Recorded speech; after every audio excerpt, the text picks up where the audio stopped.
السلام علیکم، آپ دیکھ رہے ہیں 39 نیوز۔ نظر ڈالتے ہیں آج کی news per.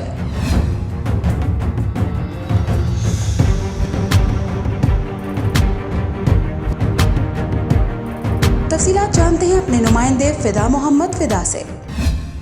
P H A C B A union کے زیر اہتمام جشن عید میلاد النبی صلی اللہ علیہ وآلہ وسلم تقریب کا انعقاد رحمۃ اللہ عالمین صلی اللہ علیہ وآلہ وسلم کی نسبت سے جیلانی پارک میں کیا گیا۔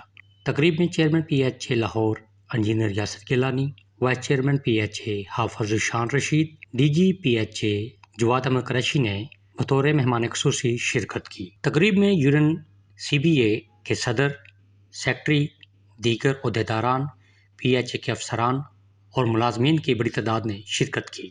Chairman P H A engineer Yasir Gilani نے تقریب کے شرکاء سے خطاب کرتے ہوئے کہا کہ حضور نبی کریم صلی اللہ علیہ وآلہ وسلم کی ولادت باسعادت تمام جہانوں کے لیے رحمت ہے۔ آقا دو جہاں صلی اللہ علیہ وآلہ وسلم امت مسلمہ کے لیے سراپا رحمت و کرم ہیں۔ Vice chairman P H A Hafiz Shan Rashid نے کہا سرکار دو عالم صلی اللہ علیہ وآلہ وسلم کی ولادت اللہ تعالیٰ کا بنی نوع انسان پر بہت بڑا احسان ہے۔ دنیا اور آخرت کی کامیابی آپ صلی اللہ علیہ وآلہ وسلم کے بتائے ہوئے طریقوں پر عمل کرنے اور زندگی گزارنے سے ہے۔ اس موقع پر D G P H A Jawad Ahmad Qureshi نے کہا کہ آقا دو جہاں صلی اللہ علیہ وآلہ وسلم سے محبت کا تقاضا ہے کہ ہم زندگی آپ صلی اللہ علیہ وآلہ وسلم کی تعلیمات کے مطابق بسر کریں، اسی میں ہماری نجات ہے۔ فدا محمد فدا، 39 نیوز، لاہور۔